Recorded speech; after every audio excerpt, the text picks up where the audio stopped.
예, 오늘은 56문을 공부할 것인데요. 시편 51편을 먼저 읽고 그 내용을 시작하실까요? 시편 51편입니다. 다윗의 시이고 다윗이 밧세바와 동침한 후 선지자 나단이 저에게 온 때라는 소제목이 붙어 있습니다. 하나님이여 주의 인자를 좇아 나를 긍휼히 여기시며 주의 많은 자비를 좇아 내 죄가를 도말하소서. 나의 죄악을 맑게 씻기시며 나의 죄를 깨끗이 제하소서. 대저 나는 내 죄과를 아오니 내 죄가 항상 내 앞에 있나이다. 내가 주께만 범죄하여 주의 목전에 악을 행하였사오니 주께서 말씀하실 때 의로우시다 하고 판단하실 때 순전하시다 하리이다. 내가 죄악 중에 출생하였으며 모친이 죄 중에 나를 잉태하였나이다. 중심의 진실함을 주께서 원하시오니 내 속의 지혜를 알게 하시리이다. 우슬초로 나를 정결케 하소서. 내가 정하리이다. 나를 씻기소서. 내가 눈보다 희리이다. 나로 즐겁고 기쁜 소리를 듣게 하사 주께서 꺾으신 뼈로 즐거워하게 하소서. 주의 얼굴을 내 죄에서 돌이키시고 내 모든 죄악을 도말하소서. 하나님이여 내 속에 정한 마음을 창조하시고 내 안에 정직한 영을 새롭게 하소서. 나를 주 앞에서 쫓아내지 마시며 주의 성신을 내게서 거두지 마소서. 주의 구원의 즐거움을 내게 회복시키시고 자원하는 심령을 주사 나를 붙드소서. 그리하면 내가 범죄자에게 주의 도를 가르치리니 죄인들이 주께 돌아오리이다. 하나님이여 나의 구원의 하나님이여 피 흘린 죄에서 나를 건지소서. 내 혀가 주의 의를 높이 노래하리이다. 주여 내 입술을 열어주소서. 내 입이 주를 찬송하여 전파리이다. 주는 제사를 즐겨 아니하시나니 그렇지 않으면 내가 드렸을 것이라. 주는 번제를 기뻐 아니하시나이다. 하나님의 구하시는 제사는 상한 심령이라. 하나님이여 상하고 통회하는 마음을 주께서 멸시치 아니하시리이다. 주의 은택으로 시온에 선을 행하시고 예루살렘 성을 쌓으소서. 그때 주께서 의로운 제사와 번제와 온전한 번제를 기뻐하시리니 저희가 서로 주의 단에 드리리이다. 우리 56문을 다 같이 한번 읽으실까요? 56문을 함께 읽고 시작하겠습니다. 죄사함에 관하여 당신은 무엇을 믿습니까? 그리스도께서 하나님의 의를 만족시키셨기 때문에 하나님께서는 나의 모든 죄와 내가 일평생 싸워야 할 나의 죄악된 본성을 더 이상 기억하지 않으십니다. 오히려 하나님께서는 은혜로 그리스도의 의를 나에게 선물로 주셔서 결코 정죄함에 이르지 않게 하십니다. 21주일의 이제 마지막 문답이 죄사함에 관한 것인데요. 사도신경의 순서를 한번 보실까요? 성신님에 관한 고백. 성신을 나는 믿습니다 하고 한 다음에 거룩한 보편적 교회와 성도의 교제, 이렇게 교회에 대해서 처음 나오죠. 그러니까 성신님에 대해서 믿습니다 한 다음에 교회에 대해서 나오고 그 다음에 죄사함이 나옵니다. 그러니까 예수님에 대해서 고백한 내용들을 보면 어떻게 보면 시간의 순서로 되어 있다 할 만한데요. 예수님을 믿는다고 고백한 다음에 예수님의 잉태되심부터 시작해가지고 고난을 받으시고 하늘에 오르셨고 심판하시기 위해서 다시 오실 일까지 이렇게 일목요연하게 거의 한 항목을 제외하고는 모두가 다 이게 시간의 흐름에 따라서 그 항목이 나열되어 있습니다. 자, 그러면 여기 이제 성신님에 대해서도 어떤 면에서는 그렇게 시간의 순서, 시간의 흐름으로 이루어져 있겠구나 이렇게 생각할 수가 있을 것인데요. 그런데 좀 그렇게 생각하면 좀 의아한 부분이 있습니다. 성신님을 나는 믿습니다 한 다음에 보편적 교회를 말하고 그 다음에 성도의 교제를 말하고 그 다음에 죄사함에 대해서 말하거든요. 좀 순서가 약간은 좀 뭔가 이상하게 느껴지지 않으십니까?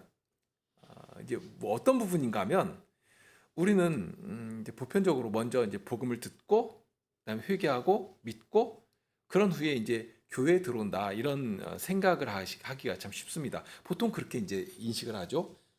그래서 복음을 듣고 회개하는 것은 아주 필수적인 것이고 그래서 이렇게 죄 사함 받은 다음에 그 다음에 이제 교회를 선택하는데 좀 이것저것 살핀 다음에 교회는 그 후에 선택할 수 있는 것처럼 생각하는 경향이 많습니다. 그러니까 회개하고 죄 사함 받고 이것은 반드시 있어야 하는 것이고요. 구원을 위해서. 그런데 이제 교회는 그 다음에 선택할 수 있는 것이기 때문에 그런 식의 생각을 가지면 이 사도신경의 순서가 뭔가 좀 어색하게 느껴집니다. 그러니까 우리의 정서로 보면 가장 먼저 난 성신을 믿습니다 한 다음에 가장 먼저 뭐가 나와야 좀 맞는가 하면 죄사함이 먼저 나와야 좋겠다 하고 생각할 것인데 그렇지 않고 교회가 먼저 오거든요. 그러니까 교회와 성도의 교제가 있은 다음에 그 다음에 이제 주사함에 대해서 나오니까요. 그러면 이거 좀 뭐가 좀 문제지 하고 생각할 수가 있겠는데요. 그런데 이 사도신경은 성경의 가르침을 아주 잘 간추셔서 요약한 것이기 때문에 자칫 그냥 뭐 어른이 다 알아서 했겠어 하고 받을 수도 있겠지만 실은 이 순서에 가볍지 않은 중요한 내용이 담겨 있습니다. 의미가 있습니다. 그러니까 교회를 먼저 고백하고 그 다음에 죄 사함을 가르치는데 그 이유는 우리가 죄 사함을 받는 것 자체가 교회에서 선포되는 복음이 있기 때문입니다. 복음이 교회에 있고 그 교회에 선포되는 복음이 있기 때문에 죄 사함이 있게 되는 것입니다. 그러니까 교회는 복음을 맡은 거룩한 기관이죠. 진리의 기둥과 터라고 하셨으니까요. 그런 교회에서 복음이 선포될 때 만일 죄에 대해서 사유하신 은혜에 대해서 계속 교회가 선포하고 그 말씀을 듣는 그런 일이 없다면 그러면 주님의 그 사유하시는 은혜를 계속해서 누리지 못하게 되거든요. 우리는 흔히 회개와 용서라고 하는 것을 감정의 문제로 인식하려고 하는 경향이 있습니다.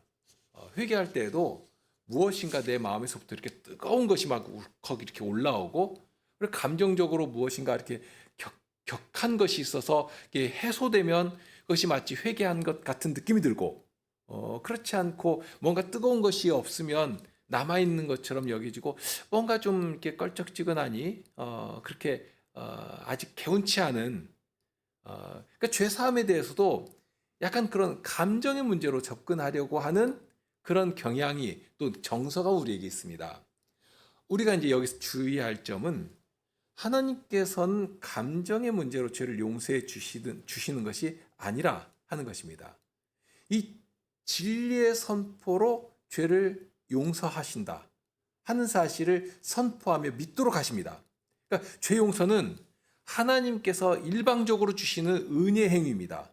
그리고 무엇으로 용서하시는가 하면 그리스도의 복음으로 하십니다. 그 복음을 듣게 하시고 사시는 십자가의 복음을 듣게 하시고 성식해서 깨닫게 하시고 그래서 우리 안에서 과연 그렇다 하고 인정하게 하시고 그런 겸손한 자에게 주시는 은혜라 하는 것입니다.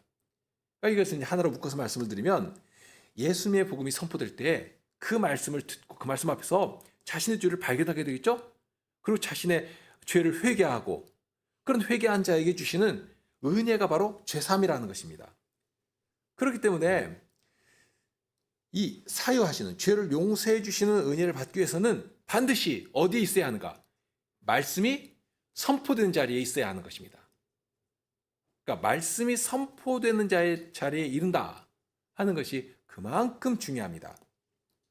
그렇기 때문에 이 죄 용서함을 받는다 하는 것을 감정이나 어떤 정서의 문제로 접근하면 안 됩니다. 하나님의 말씀의 선포가 절대적입니다. 이것은 간단한데요. 우리가 큰 죄를 범하고 그래서 재판정에 끌려갔습니다. 그것을 이제 판사가 판결을 하게 되죠. 그런데 이 판사가 볼 때, 이 사람은 대단한 과오가 있지만 이미 충분한 벌을 받았다. 그럼 이제 더 이상 형벌이 필요 없겠구나 하고 그 사람에 대해서 무죄 판결을 땅땅땅 내립니다. 그런데 그 사람에게는 여전히 마음에 뭐가 막 남아있는 것입니다. 아직 뭐 해결이 안 됩니다. 안 돼 있습니다. 그럴지라도 그 사람의 감정이 중요합니까? 판결이 중요합니까? 판결이 중요하거든요. 제 판사가 무죄하다 하고 판결을 내리면 그 사람은 죄가 없는 것입니다. 무죄한 것입니다. 그러니까 내 감정이 아무리 어떻다 하더라도 이거 아닌 것은 아닌 것이거든요. 하나님의 말씀의 선포가 그렇다는 것입니다. 선포입니다. 물론 하나님께서는 확신도 주십니다. 우리 안에. 그러나 자, 그런 은혜를 어디서 받는가? 바로 말씀 앞에서 말씀이 선포된 그 자리에서 확신도 얻게 되고 무엇보다도 그 말씀으로 살아가는 중에 주의 성신께서 우리에게 그만한 믿음의 실질도 주시고 은혜도 받아 살아가게 하시는 것이고 정말 죄의 세력과 싸워 승리도 하게 하시고 그러니 주님의 권위 있는 말씀으로 죄가 없다, 죄를 용서한다 하고 선언하시면 그 선언은 사실이 되는 것입니다. 이것은 확정적 사실로 선포되는 것이죠. 하나님의 말씀에 권위가 있는 것입니다. 그리고 실질적인 능력이 나오는 것입니다. 하나님의 말씀의 선포라고 하는 것이 이렇게 절대적입니다.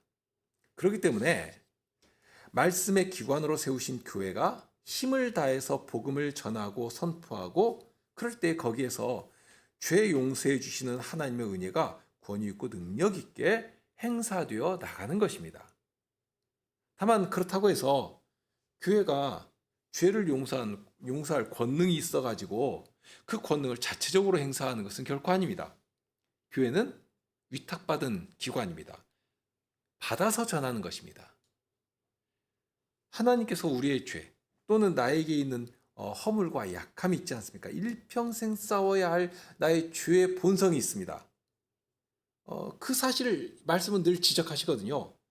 요한일서 1장 9절의 말씀이 바로 그 사실을 알려주시죠.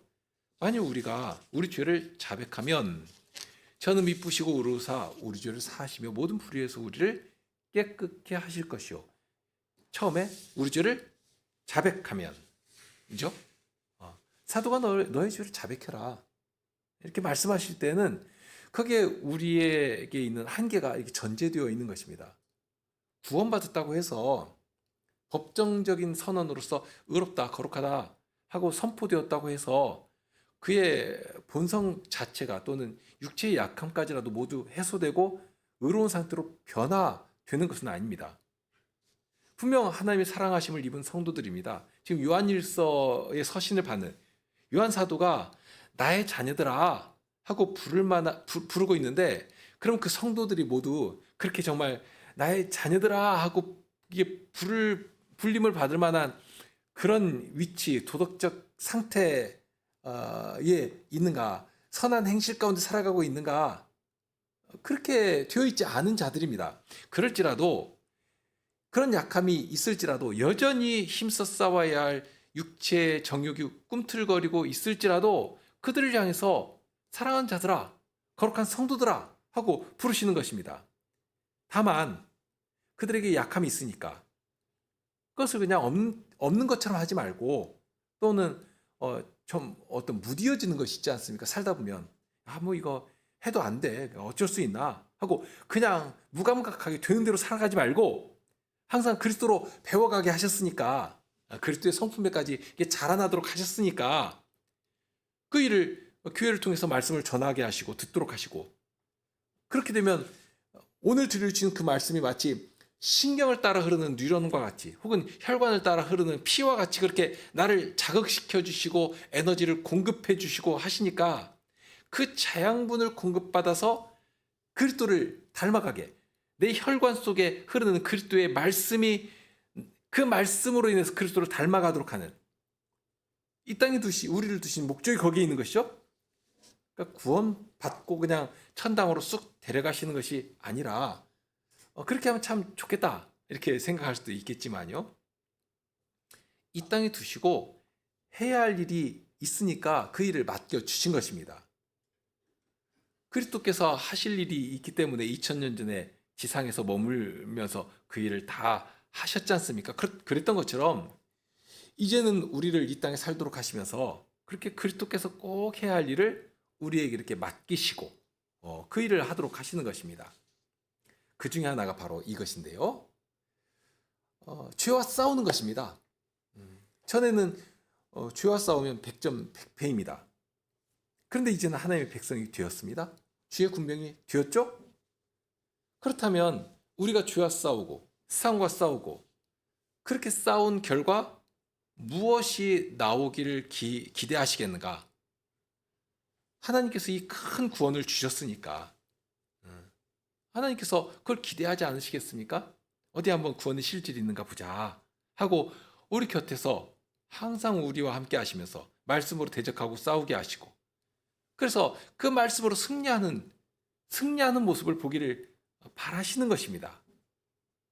우리를 이 땅에 두신 큰 이유 가운데 하나입니다. 그리스도의 성품을 닮아가도록 하시는 것. 성신의 검인 말씀을 가지고 그 말씀을 전해주시면서 그 말씀을 붙들고 싸우도록 하시는 것이죠. 다만 그 자체가 벌써 여전히 우리에게는 그만큼 결핍이 있다. 또 악한 영향에 쉽게 무너지는 약함이 있다 하는 사실을 내포하고 있기도 합니다. 다만 그렇게 싸우는데 중요한 것은 내가 싸워야 하는데 구원받기 전에는 싸워서 무엇인가 성취하는 것 같고 도덕적인 삶을 일궈내는 것 같을지라도 본질적으로 그것이 하나님 앞에서 의의가 될 수 있겠는가 할 때 그렇지 못하다는 것이죠. 이사야 선지자의 말씀과도 같습니다. 우리의 의의라고 하는 것은 아무리 대단한 것일지라도 더러운 옷에 불과합니다. 더러운 옷과 같을 뿐입니다.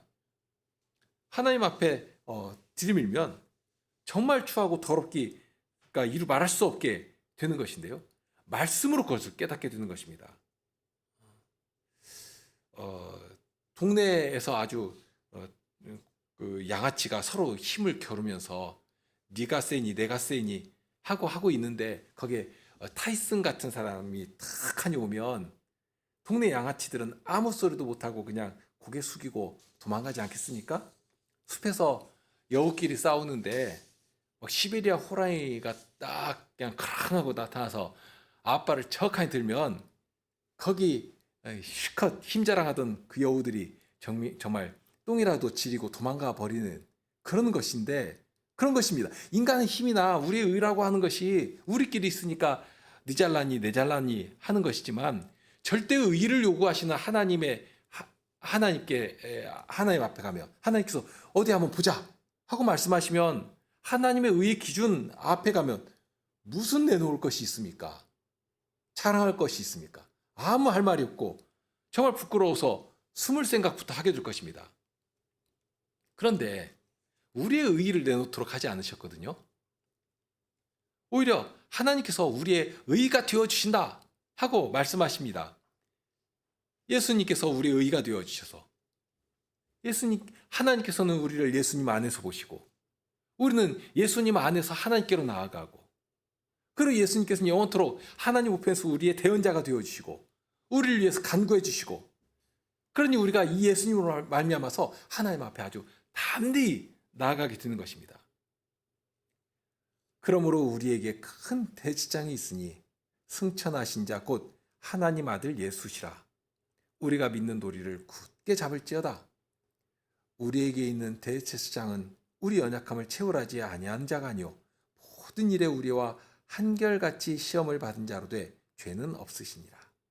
그러므로 우리가 긍휼하심을 받고 때를 따라 돕는 은혜를 얻기 위하여 은혜의 보좌 앞에 담대히 나아갈 것이니라. 정말 들을 때마다 힘이 되는 말씀이죠. 여기 우리에게 약속하신 의가 이런 것입니다. 우리는 싸워야 합니다. 다만 싸워도 이길 수 있는가? 이 싸움은 혈과 육에 대한 것이 아닙니다. 우리는 너무나도 자주 자신의 혈기로 또는 자신의 지혜와 능력으로 무엇이라도 이루려고 하는데요. 그렇게 되면 정말 필연, 패하게 되겠죠. 마침내는 그냥 자포자기하게 됩니다. 그런데 그럴 때 주님의 말씀으로 항상 찾아오시면서 우리가 무엇을 실수했는지 어떻게 해야 하는 것인지 지혜도 주시고 능력도 주시고 붙들어 주시고 그렇게 해서 어떤 때는 말씀으로 막 책망도 하시죠. 그렇지만 책망만 하시는 것이 아니라 위로도 하십니다. 참 수고했다 했었다. 위로도 해주시고 다시 힘을 내서 싸울 수 있도록 힘도 북돋워 주시고 이렇게 예수님만 의지하여서 싸우고 또 싸우게 해주시는 것입니다. 결코 지지 않는 싸움을 싸우고 영적인 실력도 쌓아가고요. 예수님께 기쁨도 드리고 하나님께 영광을 돌리며 살아가도록 하신 것인데요. 자, 이제 그 말씀입니다. 나의 죄 그리고 나의 허물이라, 죄의 허물이라. 그러니까 이 나의 죄라고 하는 것은 이미 우리가 지은 죄라고 말할 수가 있을 것이고요. 그리고 죄에 대한 죄의 결과에 대한 부분이기도 합니다. 죄를 지었으니까 그 죄에 대한 책임을 져야 되지 않겠습니까? 그런 책임에 대한 부분까지 모두 이렇게 포함해서 하시는 말씀입니다. 뼛속까지 죄 오염이 스며들어 있고, 그리고 본능처럼 습관처럼 튀어나오는 것이 있으니까 일평생 싸워야 할 나의 죄악된 본성. 그러니까 싸워야 하는데요. 이 부분에서도 우리가 참 주의해야 할 것이, 자칫 나는 주님의 은혜로 죄 용서 받았어 하고 죄에 대한 용서를 받았으니까 이제 되었다 하고 이 죄의 힘이라고 해야 될까요? 이걸 결코 가벼이 생각하지 않아야 합니다. 동시에 너무 두려워할 필요도 없습니다. 소일의 문답에서 죄를 가르칠 때 무엇이라고 가르치는지 기억나십니까? 13문에 나오는데요. 보면 하나님의 법을 순종하기에 부족한 것이나 혹은 그 법을 어기는 것이 죄다 하고 가르칩니다. 여기에서 그 자연스럽게 배우게 되는 것이 죄의 기준이 어디에 있는가 하는 것입니다. 죄의 기준. 어디에 부족한 것이나 무엇을 어기는 것인가? 하나님께 있죠? 하나님의 법에 있습니다. 하나님께서 그냥 마음 내키는 대로 하시는 것이 아니라 우리에게 이미 다 법을 알려주십니다. 그러니까 기준이, 이 죄에 대한 기준이 하나님의 말씀에 있다 하는 사실을 잘 가르쳐 주고요. 그렇게 되니까 누구라도 나는 몰라서 못했다 이런 말을 할 수가 없게 되겠죠? 하나님께서 누구라도 듣도록 전하게 하시고 다 알려주셨으니까. 그러니까 누구라도 배워서 지혜롭게 살아갈 수 있게 해주신 것입니다. 오늘 시편 51편의 말씀을 읽었습니다. 잘 아는 시편이죠. 다윗이 자기의 정욕을 이기지 못하고 충신인 우리아의 아내를 탐하다가는 욕을 보이고 결국 우리아를 전장의 그 최전선에 보내서 치열한 싸움 중에 죽도록 만들었습니다. 다른 사람들은 모른 척 그냥 적당히 넘길 수 있었을 것입니다. 왕이 했으니까 왕의 말은 곧 법 아닙니까? 그리고 최고의 권력자죠. 그러니 무슨 말을 할 수가 있겠습니까? 그러나 하나님께서는 선지자를 보내서 아주 엄하게 책망하시거든요. 얼마나 선지자의 말이 무섭고 준엄한 것인지 다윗은 그 앞에서 입이 있어도 할 말이 없게 되었습니다.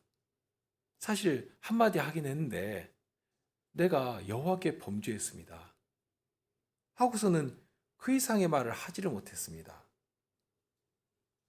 그런데 보면 실은 나단이 이렇게 다윗을 찾아와서 다윗의 죄악을 지적하기 전에 이미 다윗은 자기의 죄로 말미암아서 시름시름 앓고 있었다는 것을 알 수 있습니다.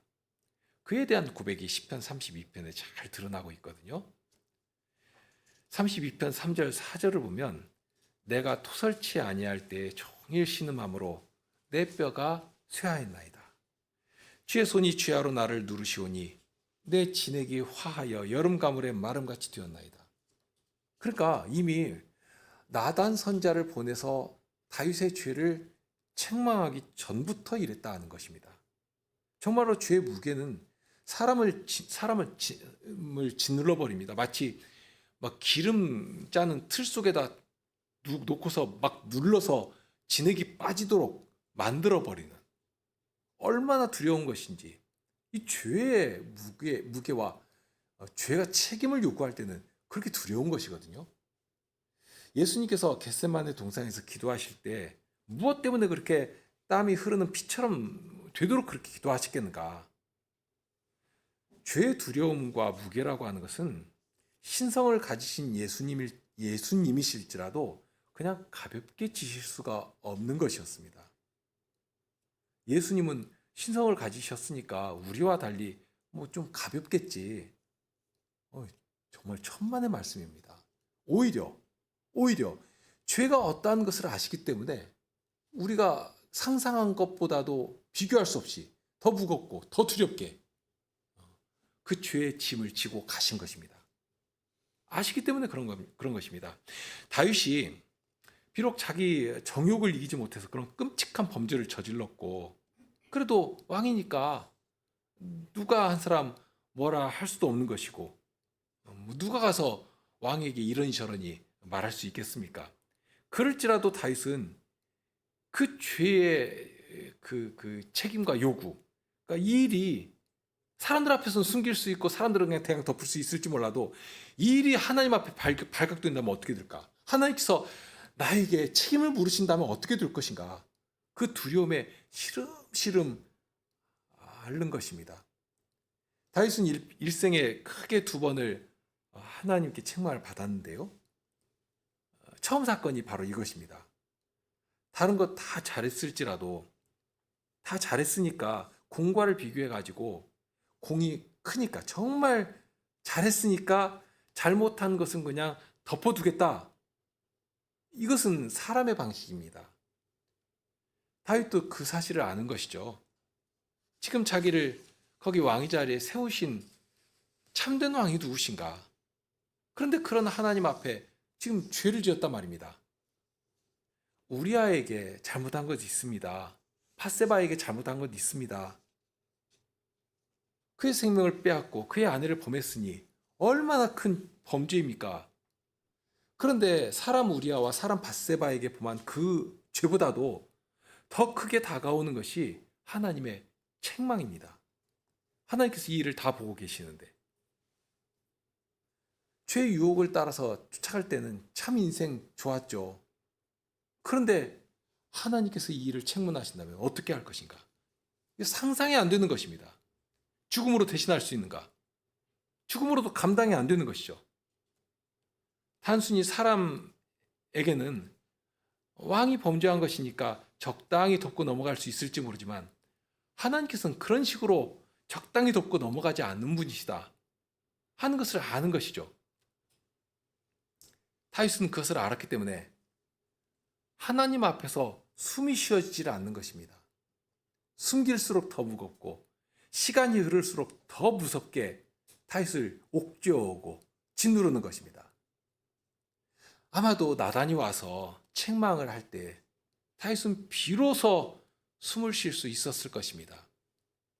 토설치 아니할 때는 종일 신음하면서 뼈가 쇠할 정도가 되는 것이고 여름 가물에 정말 삐쩍 마르는 것처럼 되어 갔는데 그런 때에 나단을 보내시고 나단이 와서 다윗의 죄를 지적하면서 책망하게 하신 것이고 그렇게 되니까 비로소 하나님 앞에 토설할 수 있게 되는 것입니다. 제가 여호와께 죄를 범했습니다 하고 비로소 토설할 수 있게 된 것입니다. 여기서 우리가 생각할 것이 있는데요. 하나님께서는 사랑하시는 자들에게 기회를 주신다는 것입니다. 무엇으로 어떻게 하시는 것인가? 여기 다윗을 지금 사랑으로 대하고 계시지 않습니까? 히브리서 12장 8절 말씀을 보면 징계는 다 받는 것이오늘 너희에게 없으면 사생자요 참 아들이 아니니라. 징계받지 않는 것을 자랑할 일이 아니라는 것이죠. 굉장히 두려운 일입니다. 다윗은 참으로 본이 되는 왕이었습니다. 얼마나 헌신하고 얼마나 수고했습니까? 그럴지라도 항상 하나님의 살아계심 앞에서 행하지 않으면 순간 인간의 욕망이 그를 지배하고 나락으로 떨어뜨려 버리는 것입니다. 순간 넘어지고 순간 자신의 욕정에 눈이 먼 짐승처럼 되어버리는 것입니다. 다윗이 특별히 못나서입니까? 아닙니다. 다윗 같은 믿음의 사람일지라도 어림없는 이야기입니다. 하나님의 말씀 앞에 늘 서 있지 않으면 그 말씀을 따라서 자기 발을 늘 제어하지 않는다면 다윗 같은 왕도 그렇게 되어버리는 것입니다. 시편 119편 105절의 말씀이 정확하죠. 주의 말씀은 내 발의 등이요 내 길의 빛이니이다. 우리가 해가 진 산길을 갈 때 등불을 비추지 않으면 어떻게 됩니까? 그냥 삐끗해서 큰 사고로 이어지게 됩니다. 말씀이 늘 내 앞에서 내 발걸음을 비춰주셔야 합니다. 그렇지 않으면 그냥 어긋나거든요. 바로 그 일을 위해서 우리에게 교회를 선물로 주신 것이고, 교회에서 함께 성도가 한 회중으로 주님 앞에 나아가서 한 말씀을 들으며 하나의 정신을 가지고 살아가게 하신 것입니다. 각기 별다른 이상과 꿈을 가지고 살아가는 것이 아니라 동일한 말씀을 한 자리에서 듣는 것, 참으로 복된 일이고 정말 중요한 모습입니다. 함께 말씀을 듣고 그 말씀으로 어떻게 복된 인생으로 살아갈 것인지, 성도들이 함께 말씀을 나누고 그 말씀으로 씨름하고 살아가는 일도 그 말씀 안에서 서로 격려하고 권면하고, 그럴 때 성도의 약함과 어려움을 알고 함께 주님께 간구하고 위하여 기도하고, 그렇게 하나의 교회를 이루는 실질을 나타내게 되는 것입니다. 그 일을 위해서 교회를 세우시고 우리를 한 교회로 연합시켜 주신 것입니다. 주께서는 오늘 또 교회를 그의 말씀과 성신으로 다스려 가신다 하고 가르쳐 주십니다. 말씀을 듣고 함께 그 말씀으로 하나의 통일된 유기적인 모습으로 살아가게 해주십니다. 가장 기본적이고 실질적인 단위로 이 교회를 허락하셔서 그 교회에 연합하여 그 교회 안에 들어와 살게 하신 것입니다. 이런 것이 있기 때문에 다시 하이델베르 요리문답서로 돌아와서 내가 복음을 듣고 회개하고 주영사함 받고 그 다음에 교회는 좀 둘러본 다음에 선택할 수 있는 것처럼 생각하면, 이런 은혜, 교회에 구비해 놓으시고 그 안에서 은혜의 기관을 통해서 공급하도록 하신 이 은혜를 계속해서 공급받지 못하게 되는 것입니다. 56문 답에서 보면 일평생 싸워야 할 죄악된 본성을 더 이상 기억지 않는다. 이것이 하나님께서 보장해 주신 약속이거든요. 하나님의 백성이 되었고, 그러니 자녀가 되고 의롭게 되었다면 그 다음에 하나님께서 원하시는 것은 하나님의 자녀답게 살아가는 것입니다. 자녀니까 생각하는 것이 같아야 되고 추구하는 것이 같아야 되고 그러지 않겠습니까? 그런데 다 자기 멋대로 살아가 버리면 부모 입장에서는 그 또한 보기 힘들 것입니다. 우리를 하나님의 자녀로 의롭게 해주셨으니까 이제는 하나님의 자녀답게 하나님을 닮아서 죄와 싸우고 과연 하나님의 자녀구나 할 만큼 원수를 아주 꼼짝 못하도록 만들고, 그러기에 그 일을 위해서 우리를 주님의 거룩한 교회로 연합시켜 주셨으니까 함께 교회를 이루면서 그런 침해와 공격을 아주 지혜롭게 막아내고, 그러면 하나님께서 참 기뻐하시고 기특하게 여기시고 대견하게 여기실 것이다 하는 것입니다. 그 일을 위해서 교회 말씀을 두시고 우리의 원수가 무엇인지, 어떤 모습으로 우리를 넘어뜨리려고 하는 것인지 말씀에서 지혜를 얻게 하시고, 우리가 평생 싸워야 할 우리 안에 있는 이 죄성에 대해서도 깨닫게 하시고, 그러니까 다윗처럼 혹시는 그런 악한 자리에 들어갔을지라도 말씀 앞에 올 때, 말씀이 찾아오실 때 비로소 숨을 쉬고 자유를 얻고, 그러니까 회복하고 자유를 얻게 되었던 것처럼 그렇게 말씀으로 힘을 얻고 용기를 내서 다시 일어설 수 있게 되는 것입니다.